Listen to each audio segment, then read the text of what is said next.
Hi, this is Bob Scully, and welcome to another edition of The World Show, Entrepreneurs, the Fiera Series. Quick, where's your iPhone? Ooh, let's hope it's not lost. That's a terrible, terrible thing to go through, and you certainly don't want that.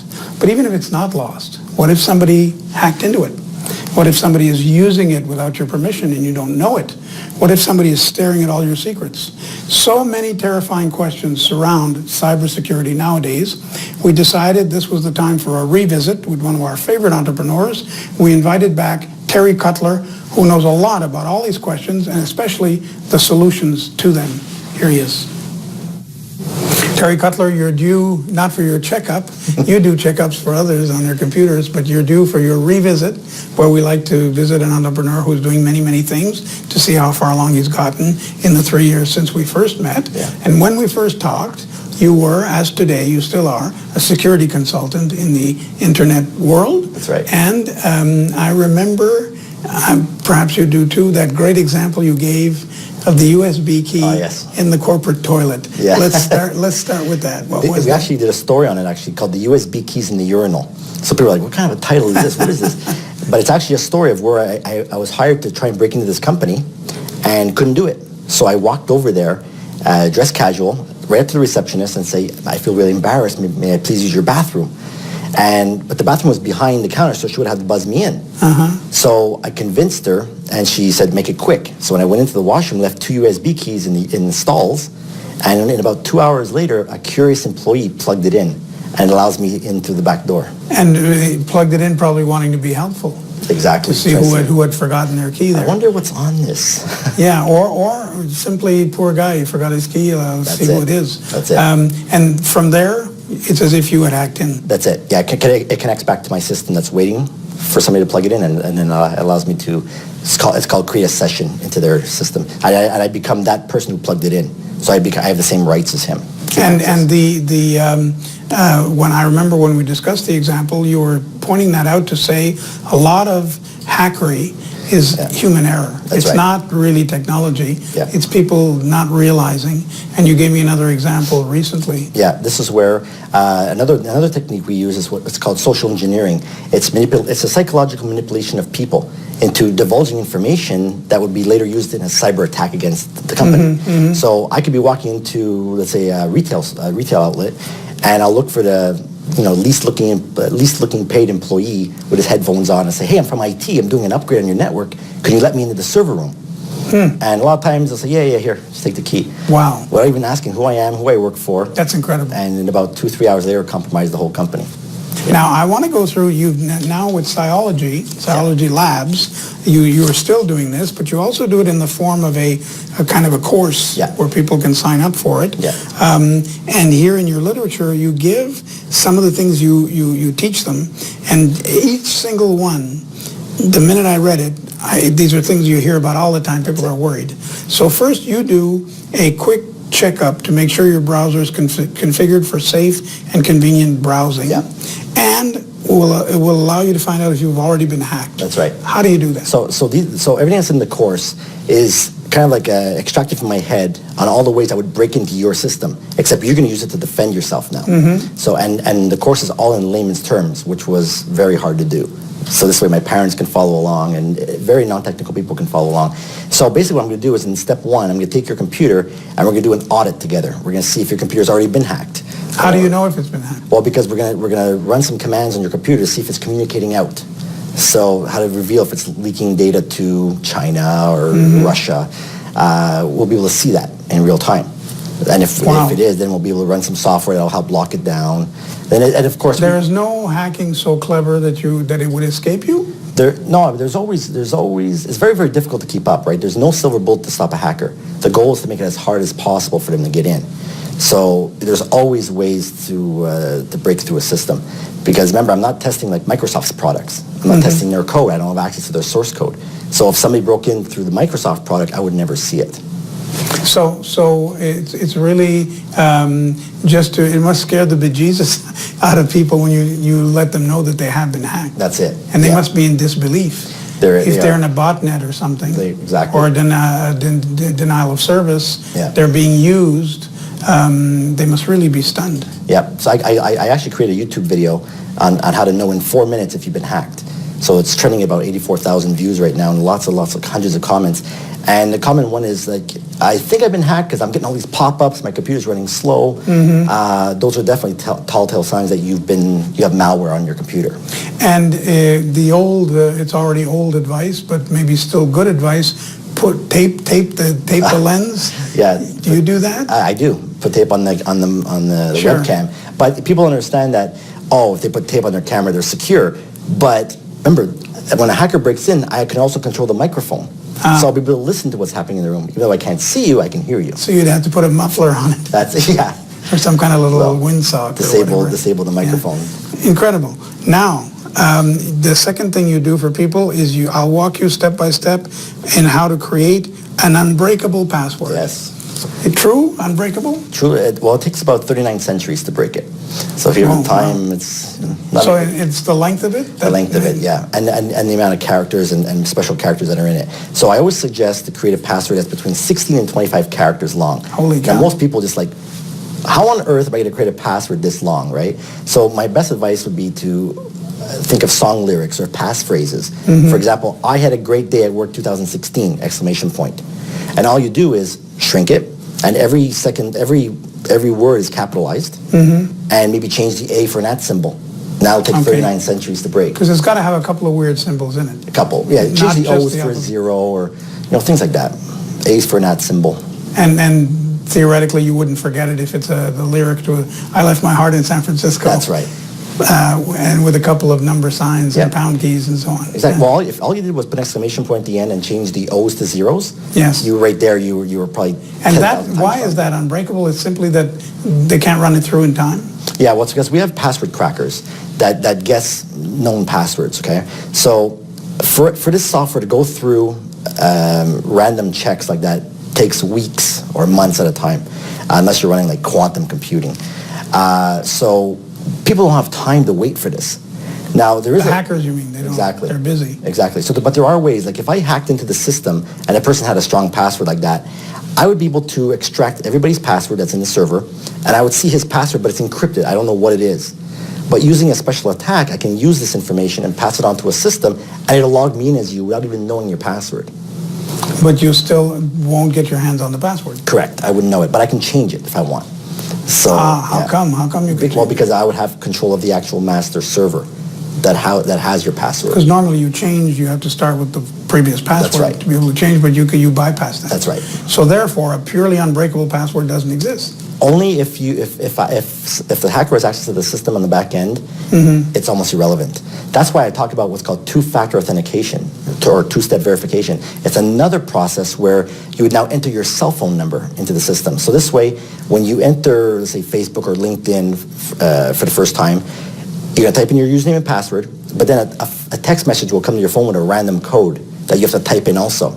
So this way, if somebody guesses your password, they're not going to be able to get in without that random code. And that random code sometimes is temporary, I've heard. It's always temporary. It extinguishes. Yeah, every 30 days, usually. Now, you also, in the course, tell people how to detect internet predators and how they groom children to become victims. Yeah, that's a hot topic. I teach a lot of that in the school. So I talk about how the perfect victim is between 11 and 14 years old. And I talk about how predators will use social engineering techniques to learn more about the child. So for example, let's say the child is always in chat rooms and they don't put their full name or email address or whatever they're in their profile, but they put their interests. Like I like skateboarding or like hockey. Well, the predator could say, well, gee, okay, so this person's into skateboarding, so I'm going to look at the latest skateboards that are out there, and well, maybe the Tony Hawk board is out, and then we'll start talking to them and say, yeah, I got this new skateboard, I paid thousands of dollars for it, maybe we should hang out at your skate park one day. But in the meantime, they're finding out where this person lives, and they can use things like Google Maps to get familiar with the area, and say, oh, yeah, I'll meet you at the park with the green house. So the child will think, oh yeah, he must be from around here. I trust him, and let's go. Yeah, of course. Next thing you know, the guy drove from Vancouver. Right, and this is more in the realm, again, of psychology. That's right. It's not in the realm of technology. Exactly. It's simply abusing the natural tendency kids have to be trusting. That's it.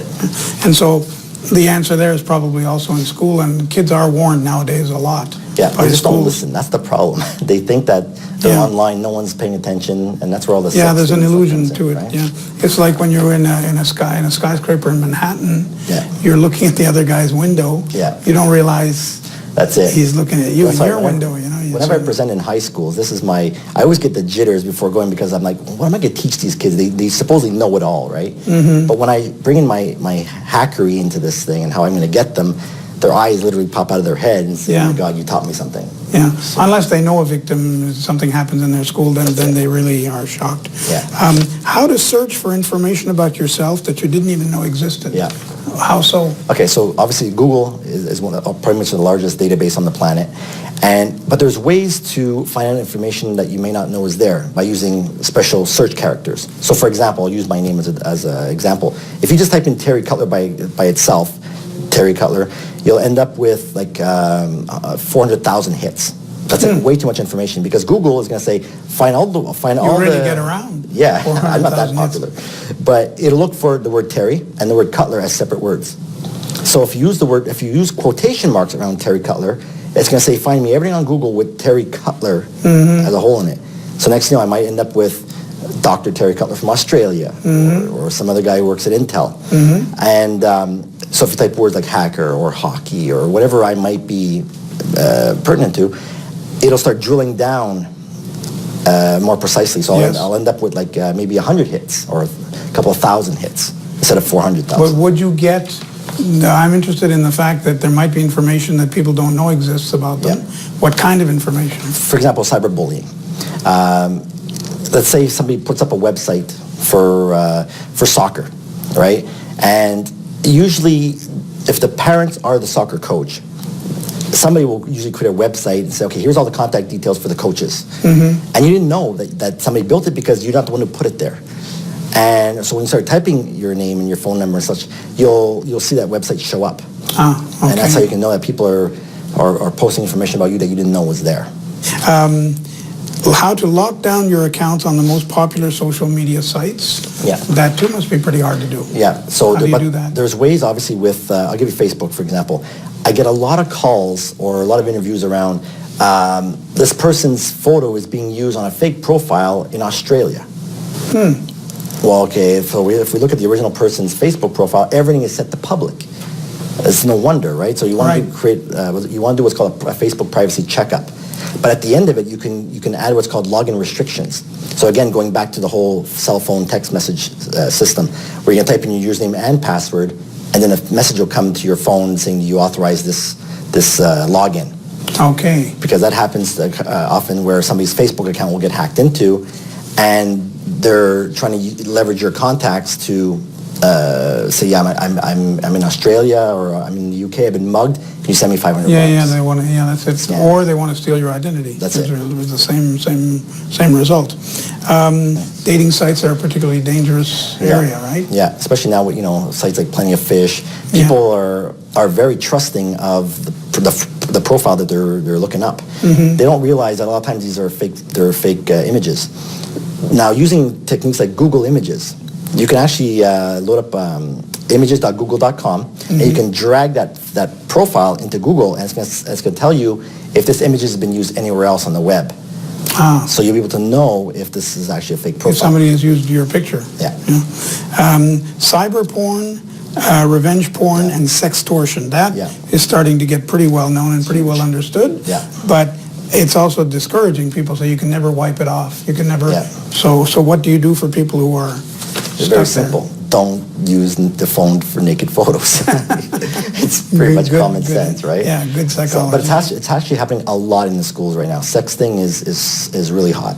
How about when they are able to go back up in reverse engineering to the source? It's reverse hacking, they call it? Yeah. Do you do some of that? We can do what's called computer forensics. So, for example, let's say this person received a message. Let's take the example of sexting in an elementary school. Now, whenever they're sending photos of each other, it's actually child porn at this point, right? Because they're below the age of consent. And so let's say this person denies sending that photo. Well, we can take his phone and run it through forensic software, and it'll tell me every text message that's been deleted off this phone, or anything else, images that have been deleted, or calls that have been sent. I can retrieve a lot of data from the phone. And I remember there was a case that involved a Canadian, actually, from the West Coast, who was an English teacher in Korea. Okay. And it became quite famous. He was being searched for in Thailand, and the picture that he had sent of himself was encrypted in a spiral fashion. And I guess he could decide who would get it and who wouldn't. And the Germans found a way to reverse that. How do you think they did that? I'm not sure about They that. came up with this picture, which the guy thought would never come up, and then he got caught.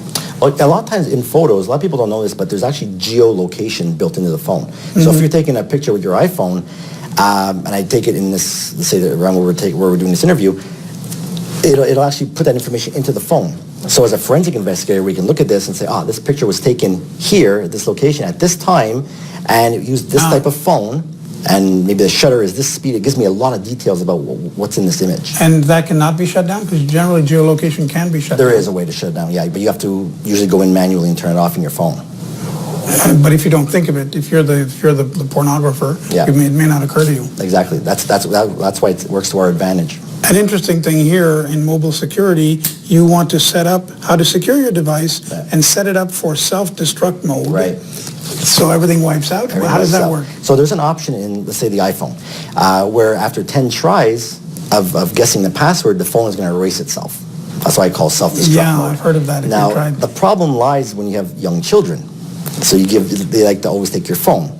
Yes. And if they're always typing in the wrong code, well, guess what? Your phone's going to erase itself after a while. And that's quite dangerous. It is. So can you guard against that? There's ways with using what's called iCloud backup. You want to make sure your phone's backing up every night, and this way, if it ever happens, you can get it back. So it backs up without you actually even ordering it. That's it. That's why I get a lot of comments on Facebook, from people posting a status. I just lost my phone. Can you private message me all your contact details? It's like, well, why don't you just restore from iCloud? You would have had everything. So. And that could also be phishing, PHISHING. Yes. People have become quite adept at that, obviously. Ransomware, you say, has generated about $1 billion for cyber criminals. Yeah. Is that a variation on the revenge porn? No, the ransomware is basically, it's a virus that comes through your computer. That let's say the email appears to come from FedEx. It's a zip file. So the employee will receive this and say, what am I missing out on? They're going to open up the zip file and run this program. But the moment that they run the program, all of their sensitive files becomes encrypted and unusable. Unless you pay a ransom to these bad guys between $500 and $20,000. Yes. I've heard of that, and what I've also heard is people do pay. Yeah, exactly. Even the FBI actually suggests it. There's no way to break this code. So it's really just pay the ransom, get your data back.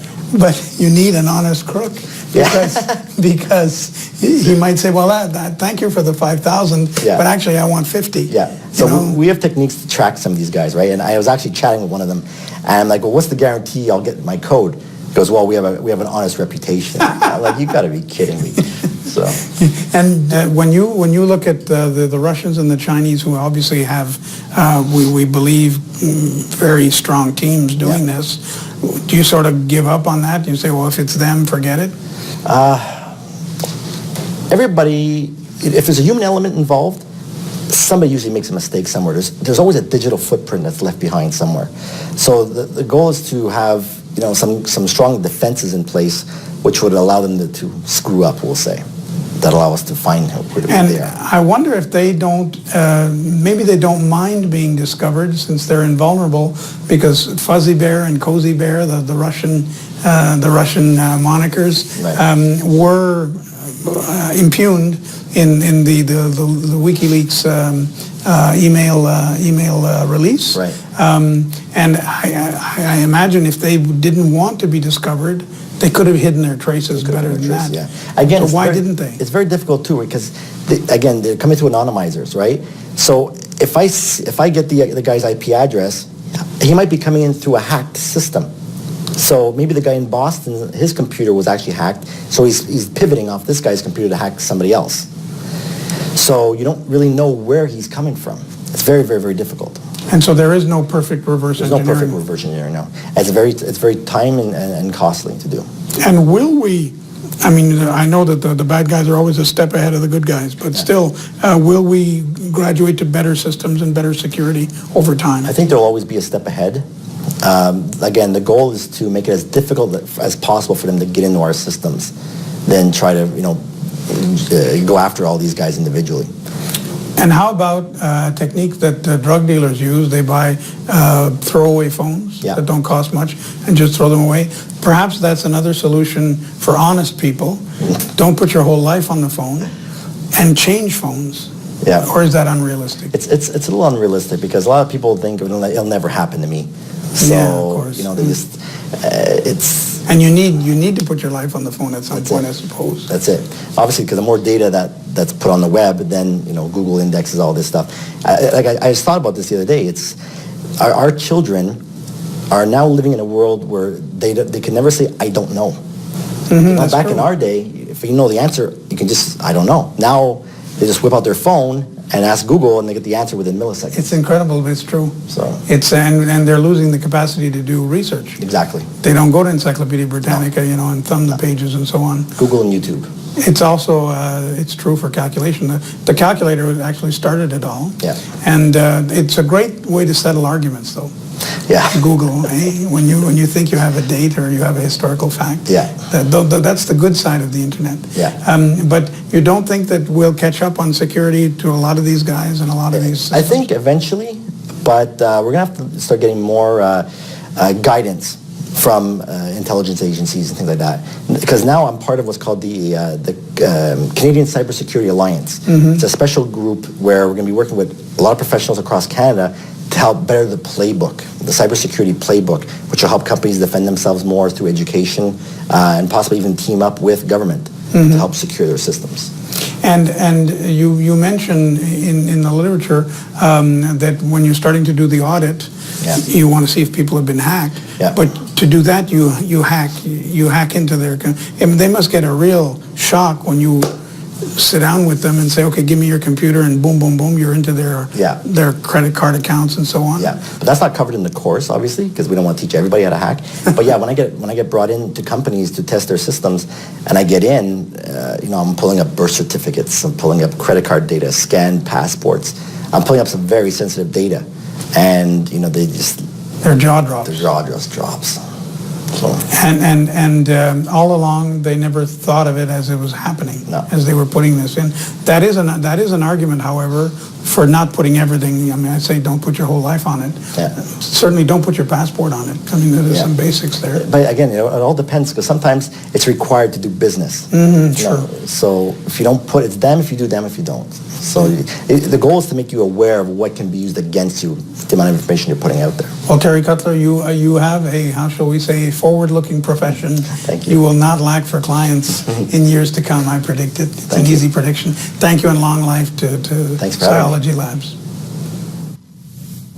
Terry Cutler was our guest this week on Entrepreneurs, the Fiera series of the World Show. I'm Bob Scully. Have a great week. Thanks.